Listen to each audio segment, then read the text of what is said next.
Teachers constituency ఉపాధ్యాయ నియోజకవర్గాలు, ఒకటి పట్టభద్రులు graduates constituency. ఈ 3 ఎన్నికల్లో 27 పోలింగ్ ఉంది.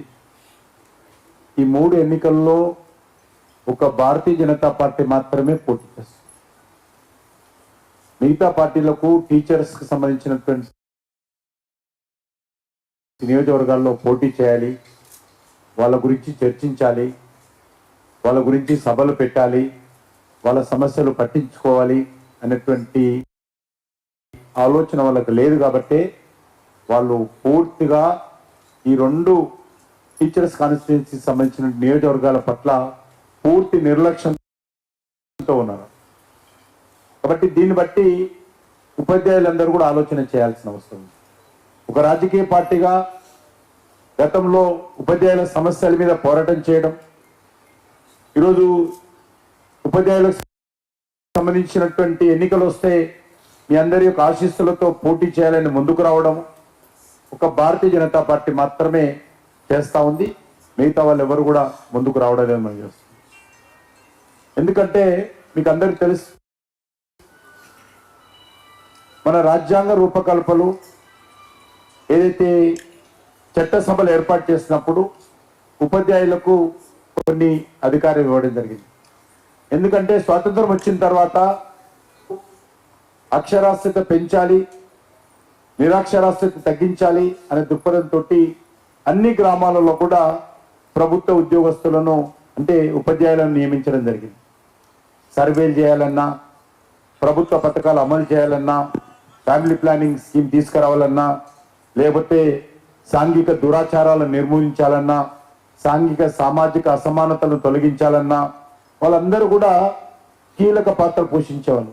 ఏ ఎన్నికలు వచ్చినా కూడా వాళ్ళు ముందుండేవాళ్ళు. కాబట్టి ఆ రోజు పెద్ద సెక్టార్ ఏదంటే టీచర్స్ సెక్టార్.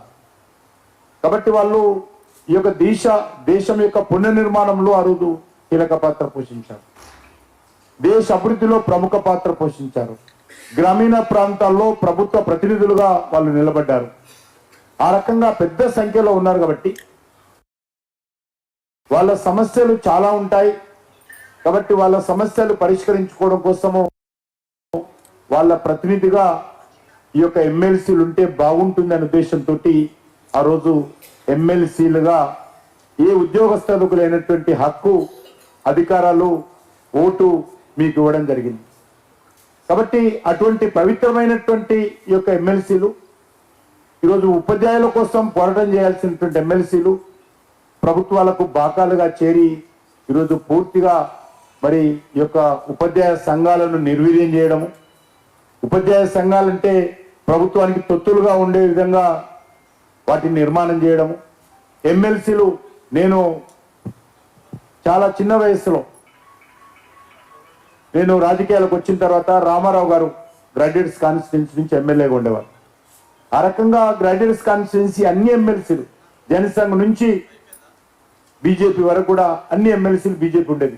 వి రామారావు గారు హైదరాబాద్ నుంచి, తెలంగాణ నుంచి డాక్టర్ రాజేశ్వరరావు గారు, ఎల్ఎస్ రాజు గారు, అదేవిధంగా రాయలసీమకి వెళ్తే డిఎస్ రెడ్డి గారు, విజయవాడ, గుంటూరు, కృష్ణాకి వెళ్తే అక్కడ జూపిడి యజ్ఞనారాయణ గారు, అక్కడ విశాఖపట్నం, కొనసీమ జిల్లాలకు వెళ్తే పివి చలపతిరావు గారు, నెల్లూరు, చిత్తూరు, ప్రకాశంకి వెళ్తే పిడతల రంగారెడ్డి గారు.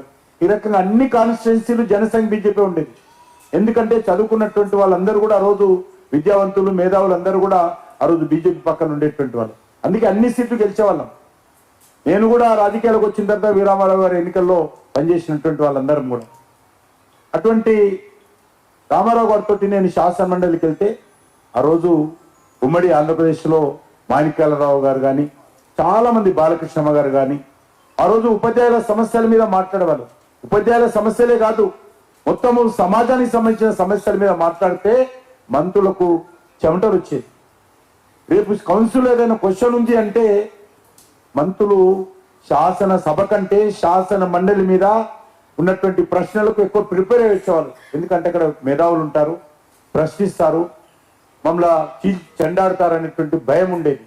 ఆ రకంగా అనేక అంశాలు, ఉపాధ్యాయుల సమస్యలే కదా, అనేక అంశాలు.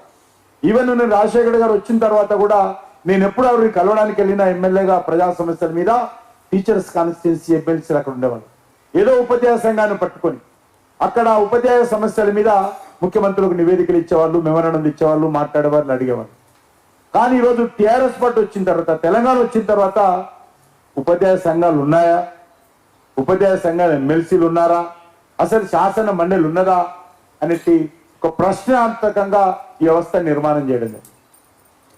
కాబట్టి ఈరోజు ఉపాధ్యాయులు అందరూ అర్థం చేసుకోవాల్సిన అవసరం, మీ యొక్క హక్కు ఏదైతున్నదో, ఈ యొక్క ఎమ్మెల్సీలు అయితే మీరు ఎన్నుకుంటున్నారో అది మీ గురించే మాట్లాడుతున్నారా, లేక ఈరోజు పాలక పార్టీని పక్కన చేరి పైరవులు చేసుకుంటున్నారా ఆలోచన చేయాల్సిన అవసరం.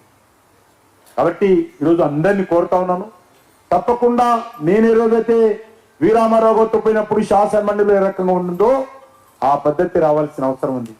అంకిత భావంతో ఉపాధ్యాయుల సమస్యల మీద, ఉద్యోగస్తుల సమస్యల మీద, ప్రజల సమస్యల మీద నిస్వార్థంగా పోరాటం చేసేటువంటి వాళ్ళు, ఏ రకమైనటువంటి ప్రలోభాలకు లొంగనటువంటి వాళ్ళు, ఏ పైరవీలు చేసుకున్నటువంటి వాళ్ళు ఈరోజు రాజకీయాలలో రావాల్సింది. కులాలకు అతీతంగా, మతాలకు అతీతంగా శాసనసభలో మాట్లాడాల్సినటువంటి వ్యవస్థ ఉపాధ్యాయుల ప్రతినిధులకు ఉండాల్సినటువంటి అవసరం ఉంది. అదొక ఉపాధ్యాయుడు వృత్తి ఎంత పవిత్రమైనటువంటి వృత్తో ఉపాధ్యాయుల ప్రతినిధిగా గెలిచినటువంటి శాసన మండలి సభ్యులు కూడా అంతే పవిత్రంగా పనిచేయాల్సినటువంటి బాధ్యత వాళ్ళపైన ఉన్నది. కానీ ఈరోజు ఈ 11 సంవత్సరాలుగా ఏనాడైనా ఆ పరిస్థితి ఉందా? మొత్తము ఎమ్మెల్సీలు అందరినీ, కాంగ్రెస్ పార్టీలో ఉన్నటువంటి వాళ్ళందరినీ మూకుమ్మడిగా ఒక్కరు కూడా మిగలకుండా టీఆర్ఎస్ లో మెర్జ్ చేస్తుంది. ప్రజల గొంతు లేదు, ప్రశ్నించే గొంతు లేదు, ప్రతిపక్షం లేదు, ఉపాధ్యాయులు లేరు, గ్రాడ్యుయేట్స్ లేరు, లోకల్ బాడీస్ లేవు, ఎవరు లేరు, అంతా టీఆర్ఎస్. అందరూ కేసీఆర్ కుటుంబాన్ని పొడుగుతూ మరి రాజకీయాలు చేశారు తప్ప ఉపాధ్యాయుల హక్కుల గురించి మాట్లాడు, ఉపాధ్యాయుల సమస్యల గురించి మాట్లాడు. అందుకే ఈరోజు నేను ఈ యొక్క వరంగల్ గడ్డ నుంచి నేను మీ అందరినీ కోరుతా ఉన్నాను, ఈరోజు మార్పు రావాలి. ఉపాధ్యాయులు మీ యొక్క ప్రతినిధిగా, మీ ప్రశ్నించేటువంటి గొంతుగా, మీ సమస్యలను నిలదించేటువంటి గొంతుగా ఈరోజు శాసనసభకు ఎన్నుకోవాల్సిందిగా మీకు అందరినీ కోరుతాను.